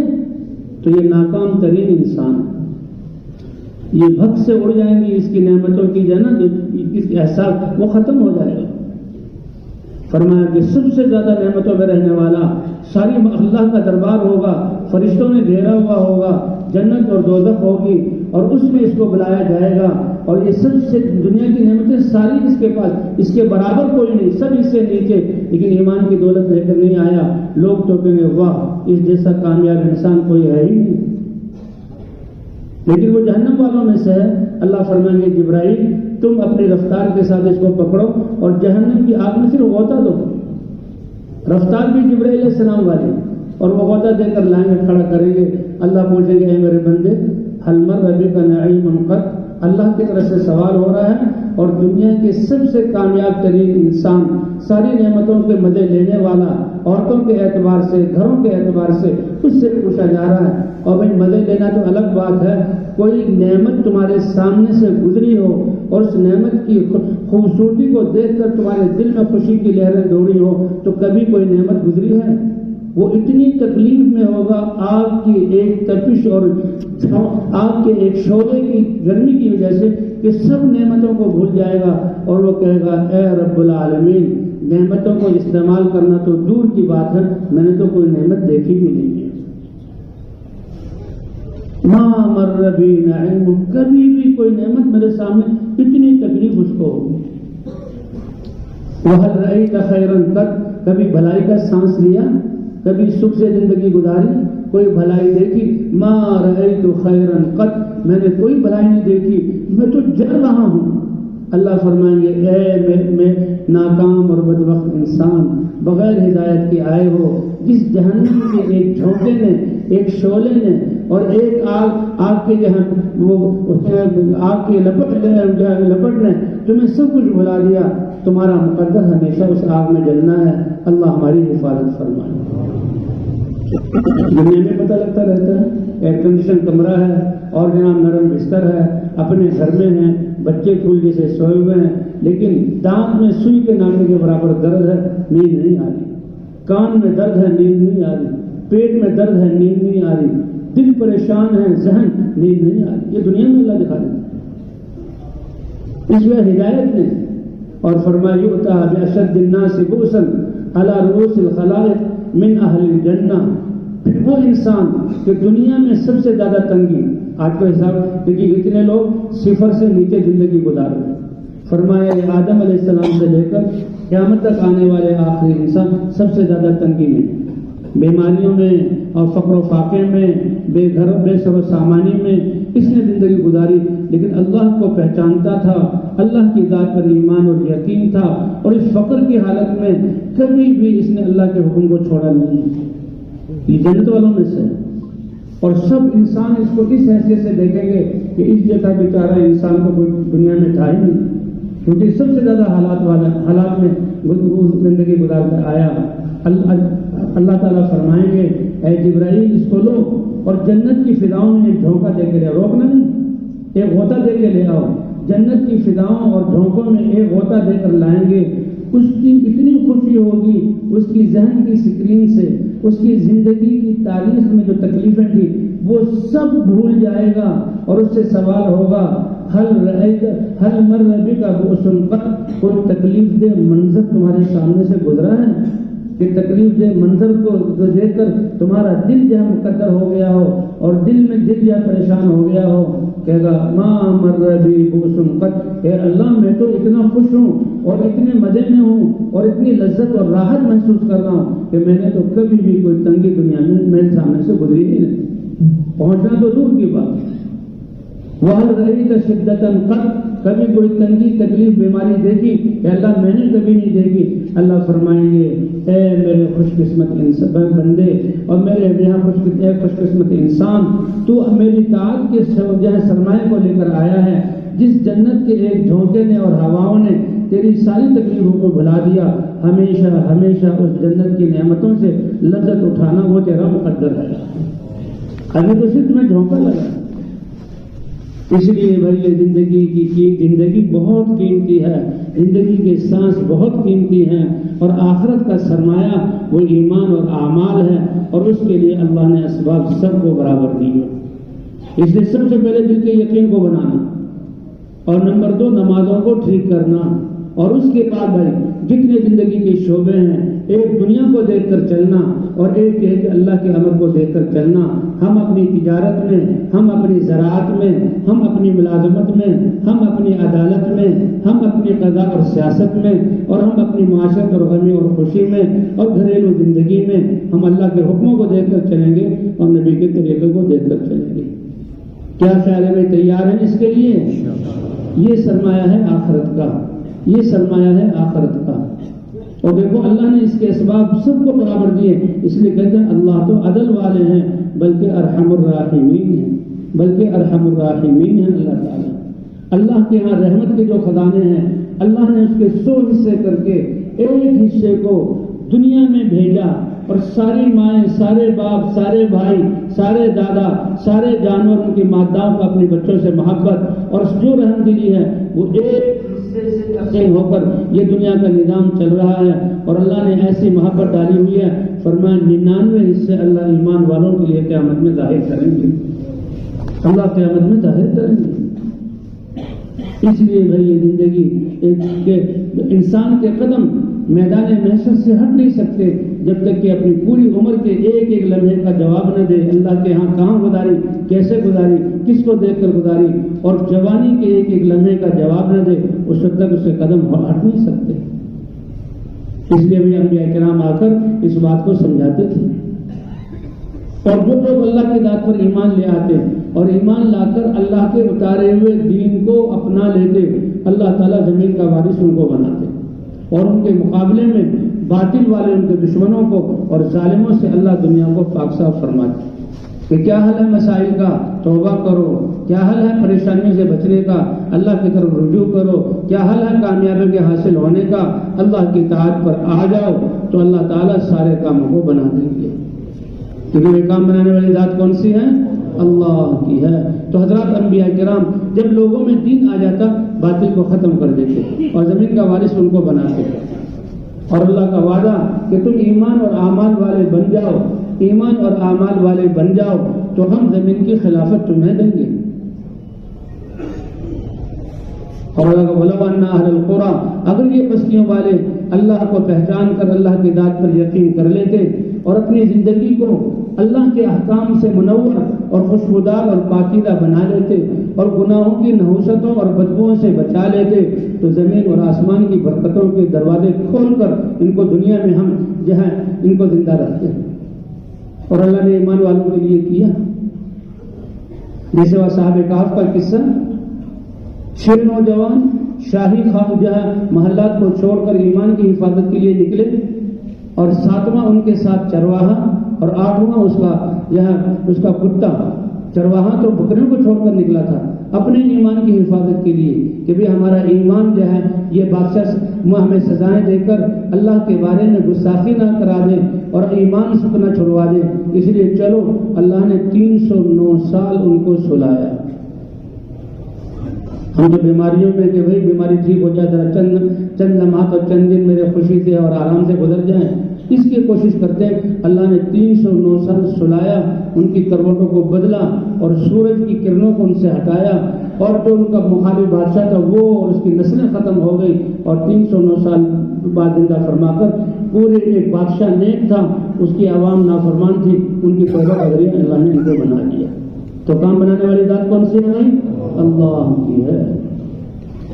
اس لیے کہ بستیوں والے ایمان اور تقوی والے ہو جاتے تو زمین اور آسمان کی برکتوں کے دروازے ان کے لیے کھول دیتے. اور تم میں سے مرد ہو یا عورت ہو ایمان کی حالت میں جو ایمان شرط ہے نیک اعمال کو کرے گا، فَلَنُحْيِيَنَّهُ حَيَاةً طَيِّبَةً، ہم دنیا میں بھی ان کو پاکیزہ زندگی عطا فرمائیں گے اور آخرت میں بھی جنت کی صورت میں اللہ ان کو اجر عطا فرمائیں گے. سب سے آخر میں سارے نبیوں کے سردار حضرت محمد صلی اللہ علیہ وسلم اسی کلمے کی دعوت کو لے کر آئے، اور جب کلمے کی دعوت کو لے کر اتنا بڑا کلمہ آپ نے فرمایا، او دنیا کے انسانوں اتنا زبردست علم والا کلمہ لے کر آیا ہوں، اگر صدق کے دل سے اس کلمے کو کہہ لو، اللہ کی وحدانیت کا اقرار کر لو اور اس کے مطابق زندگی بنا لو، تو یہ بگڑے ہوئے ضدی قسم کے عرب ایسے خواہشات پر چلنے والے جیسے شروع میں عرض کیا تھا، اپنے بیٹوں کا گلا گھونٹ رہے ہیں، اپنی بیٹیوں کو مار رہے ہیں، اور طرح طرح یعنی جو پڑوسیوں پر جو ہے تیر اور تلواریں چلا کر خون ریزی کر رہے ہیں، فرمائے سب مہذب و مرتب ہو جائیں گے اور سب اپنی جانیں دوسروں پر نشانت کرنے والے بن جائیں گے. تدین لکم العرب وتؤدی لکم الجزیہ العجم، روم اور فارس کے یہ حکومتیں اور ان کے شاہی سلیقے اور آداب اپنے آداب کو بھول کر جو نبی تمہیں طریقے سلیقے بتائے گا اس پر آ جائیں گے، اور اللہ نے یہ چند سالوں میں دکھا دیا. حضور صلی اللہ علیہ وسلم کی نبوت کا دروازہ بند ہو گیا. پہلے نبی آتے تھے، ہر نبی اپنے علاقے میں محنت کرتا تھا، نبی کی محنت سے جن لوگوں کو ہدایت ملتی وہ دین پر چلتے، اللہ زمین کو جہاں باطل سے پاک فرماتے. لیکن حضور صلی اللہ علیہ وسلم کے ختم نبوت پر اللہ تعالیٰ نے یہ ذمہ داری اس امت کو عطا فرمائی. یہ ذمہ داری کس کو عطا فرمائی؟ امت کو عطا فرمائی. کیونکہ اللہ فرماتے ہیں میرا احسان ہے کہ میں نے اپنے حبیب کو 23 سال کے لیے، جب 63 سال کی عمر، 40 سال آپ کے جو ہے وہ نبوت سے پہلے کے، اور جس میں آپ نے صداقت اور امانت اور اخلاق سے زندگی گزاری، اور 23 سال ایسی محنت کی کہ اس کی مثال نہیں ملتی. 23 سال کی ہم نے احسان کیا اے کائنات تم پر کہ ہم نے اپنے نبی کو تم میں بھیج دیا. لیکن نبی خود اکیلے محنت کر کے نہیں گئے، حضور صلی اللہ علیہ وسلم نے صحابہ کی پوری جماعت کو اس محنت والا بنایا، اور آپ کے ختم نبوت کی وجہ سے اللہ نے پوری امت کو اس محنت کے لیے چن لیا. جو کام اللہ نبیوں یعنی پہلے نبیوں کی ذمہ داری ان کا اپنا، ایک نبی ایک قوم کی طرف بھیجے گئے، ایک نبی ایک ملک کی طرف بھیجے گئے، ایک نبی ایک علاقے کی طرف بھیجے گئے، ایک نبی کی نبوت صرف ایک زمانہ ہے، دوسرا نبی، اس لیے ان کی کتابیں محفوظ نہیں ہیں. اس زمانے میں ان کی کتاب محفوظ تھی، اب جب نبی چلا گیا ان کی شریعت چلی گئی، کتاب کو بھی اللہ نے بھلا دیا. اللہ قربان جائیں اللہ تعالیٰ کی مہربانی پر کہ اللہ تعالیٰ نے ہمیں قرآن پاک عطا فرمایا اور اس کا وعدہ کیا، انا نحن نزلنا الذکر وانا له لحافظون. یہ دین جو ہم نے نبی پاک کو دیا اور یہ قیامت تک چلے گا، اور وہ دین قرآن میں اتارا ہے. اس قرآن کے ایک ایک حرف کی، ایک ایک حرکت کی، اور ایک ایک پیش اور زبر اور زیر کی قیامت تک ہم اس کی حفاظت فرمائیں گے. کہ بھائی قرآن محفوظ ہے کہ نہیں ہے؟ ابھی رائے میں ایک دوست آئے، کہ جی میرے بچے نے قرآن حفظ کیا تو آپ آئیں اور قرآن کے حفظ میں جو مجلس میں کچھ بات کریں. میں نے کہا ٹھیک ہے. تو میں نے کہا کتنے؟ تو پنجابی اردو بولنے والا، یعنی عربی زبان نہیں ہے. کہتا جی میرے بچے نے 3 مہینے میں قرآن یاد کیا اور 7 سال اس کی عمر ہے. کتنی عمر ہے؟ 3 مہینے میں. روزانہ وہ آدھا پارا جب قرآن میں لگایا تو وہ 7 جو ہے آدھا پارا سنا. 3 مہینے میں اس نے قرآن پاک یاد کر لیا اور تھوڑے دنوں میں قرآن پاک کر لیا. کیوں؟ یہ استعداد کس نے دی؟ اللہ نے دی. کہ اللہ نے ہزاروں اور لاکھوں حافظ ہیں جو قرآن پاک کو یاد سینوں میں محفوظ ہیں. ہمارے یہاں ایک تبلیغ کا کام دنیا میں پھیلا، وہ لوگ یہاں آئے. اللہ نے آپ کو کتنی عزت دی کہ وہ آپ لوگوں سے دین کی محنت سیکھنے کے لیے، اور وہ آپ لوگ ان کے ساتھ 3 کلو میں نکلتے ہیں. وہ اتنے متاثر ہوتے ہیں کہ اپنے بچوں کو یہاں بھیجتے ہیں. تو تھائی لینڈ کا ایک ساتھی اس نے اپنے بچے کو بھیجا، رائیوڈ میں اس نے قرآن پاک حفظ کیا. تو وہاں ایک دن میں پورا قرآن سنتے ہیں کہ اگر 3-4 غلطی آ جائیں تو برداشت سے زیادہ ہوں تو 10 دن اور لگاؤ کہ غلطیاں نہ آئیں. تو استاد سے کہا کہ اس کا پورا قرآن سنو. 2 دن بعد میں نے استاد سے پوچھا، مولوی ارشد صاحب کا نام تھا، کہ مولوی ارشد کیا ہوا؟ عمران نے تھائی لینڈ نے تمہیں قرآن سنایا؟ کہ جی ہاں. مجھے کہیں گے استاد جی میں ایسا حیران ہوں، اس نے الحمدللہ رب العالمین سے قرآن پاک تہجد کے وقت سے سنانا شروع کیا اور والناس تک اس نے سنایا. ایک غلطی کوئی نہیں آئی. ایک جگہ اٹکا تھا اور پھر آگے چل پڑا، کہیں وہ اٹکا بھی نہیں. حالانکہ اس کی زبان تھائی ہے اور بڑی مشکل زبان ہے. عربی لگا دال، یہ دال ان کی زبان پر آنا اور جیم آنا بڑا مشکل کا، کسی جگہ وہ اٹکا بھی نہیں ہے. اِنَّا نَحْنُ نَزَّلْنَا الذِّكْرَ وَإِنَّا لَهُ لَحَافِظُونَ. اے امت محمدیہ، تمہارا دستور زندگی، تمہاری دنیا آخرت کے حالات کا بننا جس دین اور طریقہ حیات میں ہے وہ قرآن میں ہم نے اتار دیا اور اس قرآن کو ایسا محفوظ کیا کہ قیامت تک ہم اس کی حفاظت فرمائیں. اس لیے فرمایا خیرکم من تعلم القرآن وعلمہ، تم میں سب سے بہترین وہ ہے جو قرآن کو سیکھنے اور سکھانے والا. اور اس لیے علم کی فدائیں کہ جو اللہ نے قرآن میں احکام دیے کہ میرا بندہ جو مانگے گا وہ میں عطا کروں گا. اور ان سے مسلمان کیا اہدنا الصراط المستقیم، کہ امام جب پڑھ رہا ہو اہدنا الصراط المستقیم صراط الذین انعمت علیہم غیر المغضوب علیہم ولا الضالین، امام یہاں پہنچے اور آمین کہے اور جو پیچھے مقتدی جو ہیں وہ آمین کہیں، اور فرشتے بھی اس وقت آمین کہتے ہیں کہ جن کی آمین فرشتوں کی آمین سے مل گئی اللہ نے ان کی دعا قبول کر لی اور اللہ ان کو ضرور ہدایت عطا فرمائیں گے. اور بھائی یہ محنت اسی ہدایت کے لیے ہے. اگر نماز میں ہم نے ہدایت مانگی، علماء کرام فرماتے ہیں کہ ہدایت مانگی تو الف لام میم ذالک الکتاب لا ریب فیہ ھدی للمتقین. اے ایمان والو، نماز پڑھ کے تم ہدایت مانگتے ہو، قرآن پاک پوری کتاب تمہاری ہدایت کے لیے اللہ نے تمہیں عطا فرما دی.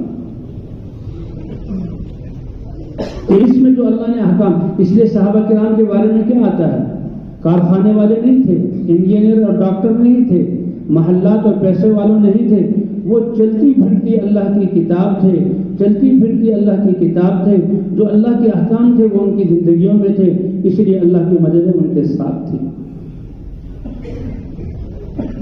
اس لیے اللہ کے راستے میں نکلتے تھے تو دعاؤں پر اللہ آسمان سے ان کے لیے بارش برساتے تھے اور ان کی دعاؤں پر اللہ ان کے لیے سمندروں سے مچھلیاں نکالتے تھے. ان کی دعاؤں پر اللہ ان کے کھانوں میں برکتیں دیتے تھے. اے میرے بندے، جب تم اس بات کو مانتے ہو کہ اس زمین سے خشک بیجوں سے 6 مہینے میں 1 دانے سے 700 دانے میں بناتا ہوں اور میں قدرت والا ہوں، کیا تم بوتے ہو یا اللہ بوتے ہیں؟ کیا تم پانی برساتے ہو یا اللہ برساتے ہیں؟ کیا تم اس کی کوپل اور جڑوں کو نکالتے ہو یا اللہ نکالتے ہیں؟ اور پھر اس میں بالیاں تم بناتے ہو اللہ بناتے ہیں. ایک بالی میں 100 دانوں کو پردوں میں اللہ چھپاتے ہیں یا تم چھپاتے ہو؟ تو جو 6 مہینے دینے پر قادر ہے، مجھ پر جو ایمان والے ہوں گے ان کو میں اپنی قدرت، جب وہ میرے دین کی محنت میں لگے ہوں گے اور ان کو کھانا بنانے کی اور کمانے کی فرصت نہیں ہوگی تو اپنی قدرت سے براہ راست میں اسی وقت ان کو دے کر دکھاؤں گا.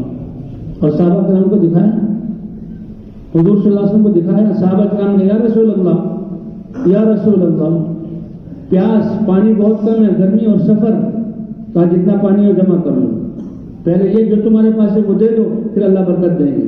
صحابہ کرام نے کسی برتن میں جمع کیا، تھوڑا سا پانی جمع ہو گیا، اللہ کے رسول نے ہاتھ ڈالا تو حضور کے انگلیوں کے بیچ سے چشمے جاری ہو گئے۔ صحابہ نے وہ پانی پیا اور اپنے برتن مشکلیں بھر لیے، اپنے برتن بھر لیے۔ صحابہ کہتے ہیں ہم کتنے خوش قسمت لوگ ہیں کہ اللہ نے ہمیں وہ پانی پلایا جو آب زمزم سے بھی زیادہ قیمتی ہے۔ آب زمزم جنت سے آ رہا ہے، لیکن یہ پانی حضور صلی اللہ علیہ وسلم کی جسموں سے ہو کر یہ پانی ہمیں ملا، یہ اس سے بھی افضل تھا۔ تو فرمایا اللہ ایسے کر کے دکھائیں گے۔ تو بھائی دین کی محنت، اس کو تو اللہ نے اپنے یہ صحابہ کرام جب دین کی محنت پر آئے تو ایسے اللہ نے ان کے کام بنائے، اور کیسے حکومتوں کو توڑا، اور کیسے اللہ نے صحابہ کرام کو ان کے خزانے عطا کیے، اور جب تک یہ محنت چلتی رہی دین پھیلتا رہا۔ تو وہ حدیث میں پڑھ رہا تھا کیا کہ اللہ تعالیٰ فرماتے ہیں میرے بندے میں بیمار ہوا تھا تو نے میری عیادت نہیں کی، اے رب العالمین آپ تو رب العالمین آپ کیسے بیمار ہوں گے؟ کہا میرا بندہ بیمار ہوا تھا، تم اگر اس کے پاس جا کے اس کی عیادت کر لیتے، چند کلمات پڑھ پاتے تو مجھے تم اس کے پاس پاتے، یعنی میری ساری رحمت تمہیں مل جاتی۔ اور آگے اللہ کیا فرماتا، اس لیے بھائی بیماروں کی عیادت، بیماروں کی عیادت، یہ نہیں کہ یہ تو خطرناک بیماری ہے اور یہ تو وہ ہے، بھائی بیماری اللہ کی رحمت ہے، کوئی بات نہیں، اللہ کی طرف سے صبر کرو، اللہ تعالیٰ تمہارے گناہوں کو بخش دیں گے اور تمہارے درجات کو بلند فرمائیں گے۔ فرمایا اطاعت والے رہیں گے تو معمولی بیماریاں آئیں گی، جب اللہ کے احکام ٹوٹیں گے تو وہ آفتیں اور خطرناک بیماریاں آئیں گی کہ تم نے پہلے کبھی سنی نہ ہو، وہ تو اللہ کی طرف سے پریشانی کا سبب ہوں گی۔ پھر اللہ فرمائے میرے بندے، ایک روایت میں کہ مجھے بھوک لگی تھی، میں بھوکا ہو گیا تھا، یا میں نے تم سے کھانا مانگا تھا تم نے مجھے کھانا نہیں دیا، تو اے اللہ آپ تو رب العالمین ہیں، آپ تو سمجھدار ہیں، بھوک سے پاک ہیں، آپ کیسے بھوکے ہوئے؟ آپ نے کب کھانا مانگا؟ میرا فلاں بندہ، اس کو میں نے بھوک بھیجی تھی تجھے آزمانے کے لیے، اس پر میں نے بھوک بھیجی تھی تجھے آزمانے کے لیے، اس نے آ کر تجھ سے کہا تھا اگر تو اس کو کوئی کھانا کھلا دیتا تو اس کا اجر آج میرے خزانوں سے تمہیں مل جاتا۔ تو اللہ نے ایسا مبارک دین ہمیں عطا فرمایا ہے، انسانوں کی ہمدردی خیر خواہی والا، اور ہمیں دین کی محنت، جیسے میں بھی عرض کر رہا ہوں کہ ہمیں تو اللہ تعالیٰ نے نبیوں کی طرح دین کی محنت بھی عطا فرمائی، اور پورے انسانوں کے لیے کہ دین کی محنت کرو تاکہ سارے انسان اس دین کے ذریعے اللہ کے خزانوں سے لینے والے بن جائیں۔ کہ سب سے بڑی خدمت انسانیت کی، کہتے ہیں ماں باپ، ایمان والے ماں باپ اپنے بچوں کے فکر مند، مستقبل کے بارے میں فکر مند ہیں۔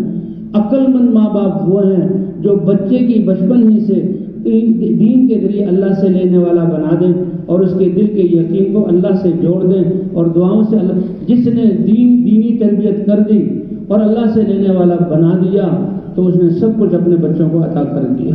اس لیے عمر ابن عبدالعزیز سے لوگوں نے کہا کہ آپ نے تو اپنے بچوں کو کچھ دیا ہی نہیں، پہلے بادشاہ تو وزارتیں دیتے تھے اور علاقوں کے علاقے ان کے حوالے کرتے تھے، فرمایا میں نے لوگوں کا حق مار کر ان کا جو حرام مال ان کے پیٹوں میں بھرا نہیں، بلکہ جہنم سے بچانے کے لیے میں نے ان کو حلال مال عطا کیا، اس لیے میں تو ان کو تقویٰ دے کر جا رہا ہوں، تو بعد میں اللہ نے ان کو عزت عطا کی۔ تو میں فرمایا بچوں کی سب سے بڑی تربیت یہ ہے کہ ہم ایمان والا، اللہ کی عبادات والا بنا، یہ بچوں کی تربیت ہے۔ اور اسی طرح بھائی اللہ نے حضرت محمد صلی اللہ علیہ وسلم کی ختم نبوت کی وجہ سے یہ کام ہمیں دیے، ہم اس زندگی کی جو نعمت ہے اللہ نے ایک ایک سانس، اس میں سب سے بڑا عمل اگر اللہ کے ہاں لے جا سکتے ہیں تو وہ حضور صلی اللہ علیہ وسلم کی محنت والا بن کر جائیں، یہ سب سے بڑا عمل ہے جو ہم اللہ کی طرف سے لے آ سکتے ہیں۔ اور اللہ کے رسول صلی اللہ علیہ وسلم نے فرمایا انما الاعمال بالنیات، تم نیت کر لو جس عمل کی، اللہ تمہیں اس عمل والا اپنے ہاں شمار کریں گے۔